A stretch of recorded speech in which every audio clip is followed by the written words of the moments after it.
Hello, this is Angelo Stralopa, CEO of Positivity Coaching, and you're listening to my podcast.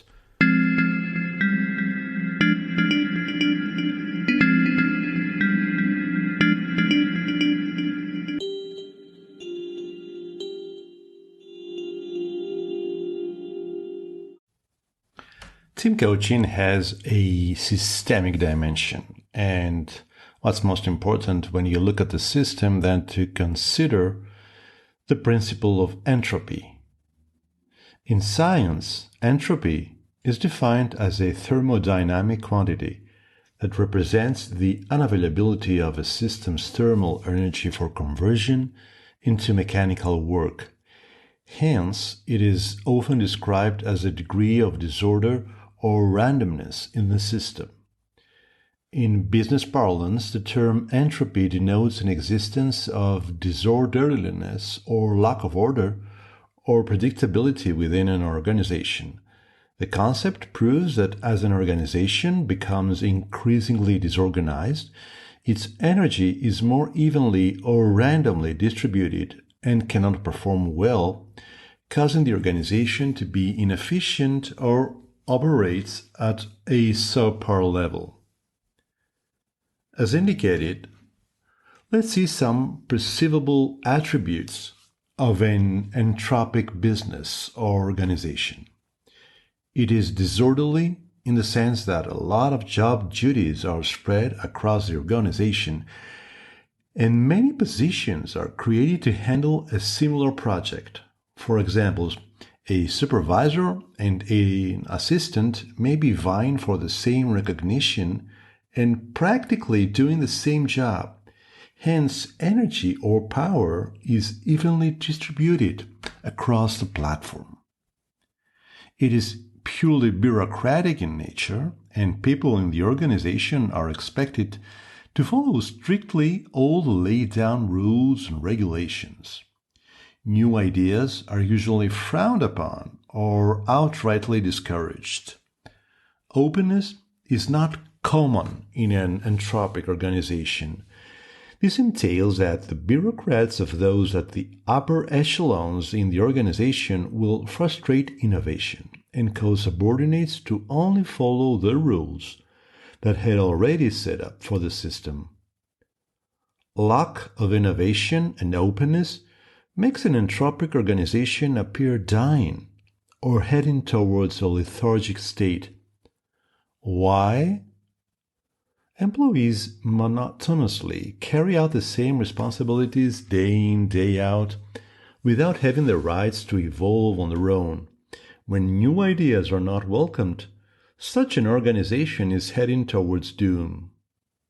An entropic system pretty much has a centralized power structure, whereby the person on the top of the hierarchy dishes out order that must be unwaveringly followed. This makes the working structure looks more or less regimented, repetitive, and not advanced. Everyone in the organization knows what is coming whenever faced by an operational emergency or a difficult situation. Let's consider some factors that may affect an entropic organization. From the outside, an organization that is purely entropic may look perfect and well structured. But that won't last when such a business enterprise faces some or all of the challenges listed here. A sudden need to embrace a change in the operation or policy, a requirement for a new technology that the organization doesn't have at the moment, a timely readjustment in employee management style, an unexpected challenge to its leadership method. We all know that a rigid, bureaucratic organization will have a hard time dealing with all or some of the challenges that we will outline now. And here are the reasons why. Innovative change. A sudden change in operational management style or leadership method is not what a bureaucratic organization envisages at any time.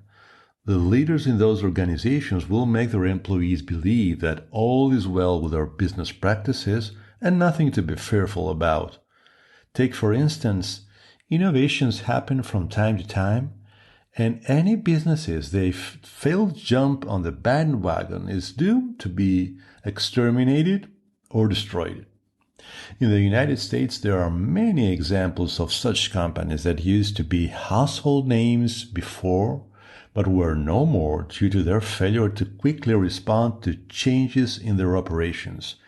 This includes Pets.com from 1998 to 2000, Polaroid from 1937 to 2001, Blockbuster from 1985 to 2010, Pan Am from 1927 to 1991, Borders from 1971 to 2011, Compaq from 1982 to 2002, and so on. Lack of capability. To be honest, it is not the change itself that killed those great companies. It was their lack of capability or technical know-how that made them to be operationally extinct. Take, for example, Compaq. When other computing companies like Apple, Microsoft, and IBM are venturing into tablet and laptop businesses, Compaq remains a desktop manufacturer. When the company's sales dropped dramatically and they couldn't source funds from investors, Compaq went dead in 2002. This is the end of many bureaucratic organizations that discourage innovations within their folds. They didn't have the power to be competitive and remain viable in their respective industries. As a result of this, the entropic organizations are either undersized, sold off, merged with another high-performing organizations, or outrightly left to die a natural death. Now, if you are a coach for an entropic organization, what should you do? A lot has been said about entropic organizations, how the phenomenon connotes negative business idealism. However, if you suddenly find yourself doing an executive coaching or team coaching for an entropic business that is on the verge of collapse, what should you do? This podcast is written to specifically provide much needed assistance to coaches of all classes handling entropic organizations.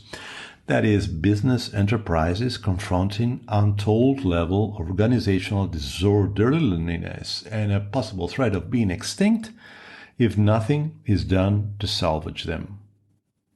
Now that you have been brought on board to help this kind of organization, there are some essential facts that you should know before you can do your job successfully. Change is oxygen. The first thing you need to let the leadership of the entropic organization understand is that change is like oxygen. As people need oxygen to live, so also an organization needs to embrace changes to progress or survive. If an organization or its leadership does not make the change, they run the risk of not being able to go any further. This is because if leaders in an organization do not have the ability to change or to inspire change within the system, then they cannot guarantee the survival of such a business enterprise. Why not? Change could bring about many things for an organization, and that includes the generation of new ideas. Many companies that are regarded dead today woefully fail to generate new ideas that would have steered them towards success. Take these case studies into consideration. First, Blockbuster. This company that used to be a household name closed its stores in 2010 because the management at the helms of the company's affairs failed to embrace a strategic change. At that time, when other video stores such as Netflix was moving their video renting or sharing business online via digital distribution of entertainment, Blockbuster remained a store that only rented out video discs and DVDs. 2. Borders. In the same way, why Amazon and Barnes & Nobles were digitalizing their books, magazines, and periodicals, Borders was only selling physical books and periodicals. That company could not match up with the competition from Amazon and the others and eventually died in 2011. Without doubt, these two case studies discussed reveal strikingly that generating new ideas and embracing innovations are the surest way businesses can beat competition and stay afloat. Therefore, it is the job of a coach to empathize why embracing change matters a lot for the organizations they are working with. They don't have to wait before it is too late to latch on to whatever waves of change going through their industries. In fact, they need to go out of the ways to investigate those changes in operational methodologies, design or customize their own, and quickly implement them before other business outsmart them. Openness. Change instigates some openness at the different areas of an organization. For example, employees are encouraged to dream and envision success. Their new ideas are welcomed and celebrated. Assuming that Borders and Blockbusters had not been too bureaucratic not to have allowed their employees to come up with new, improved ideas, the companies would have been able to stave off competitions and remain quite relevant today. There is, apparently, no time to waste when dealing with competitors that can kick you out of business in no time. Future expectations. When change is encouraged and embraced, an organization can look forward to a better future. This may be reflected in the kinds of expectations the organization has for the quality of its products and services, or in its hope to increase its market coverage and expand its annual profitability. It is a fact that stagnation doesn't help any business, so changing the way business has usually been done can lead to some satisfactory future performances or productivity. The perception of new conditions. Bureaucratic organizations do not consider new ideas or concepts as something that's worth pursuing. They are so proud of their status quo that they will do everything in their power to shut down any employees that come up with something new. Unfortunately, this is not how businesses grow. Having favorable perceptions of new conditions or ideas of doing things, including marketing, leadership, manufacturing, team coaching, etc., can help an organization weather stiff competition and stay truly relevant in the new or future dispensations. As a team coach tasked with the job of reviving a moribund or dying team in an organization, it is your sole responsibility to sound serious warnings to the executives or leaders managing organization that fighting or resisting change is the fastest way to lose steam and become irrelevant in their respective industries. In fact, organizations must operate transparently and allow all employees and team members to openly contribute their quotas in making the organization great.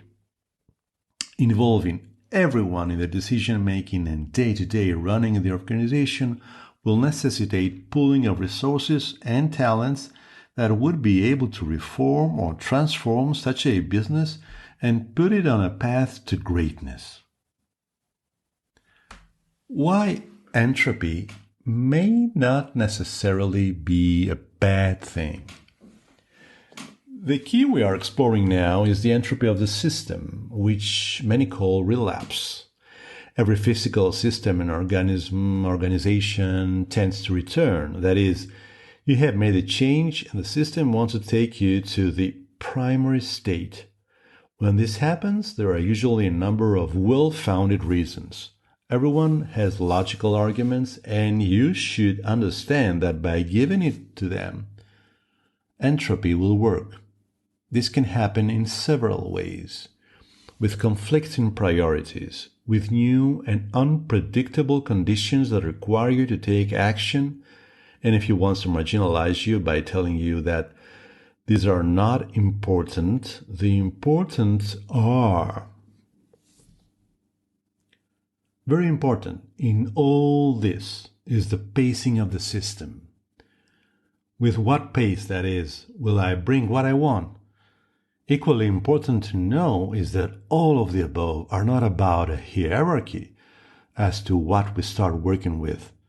That is, we do not work first with awareness and thirdly with trust. Many of them, as you already know, work in parallel and definitely have to do with what the customer brings, as well as his pace.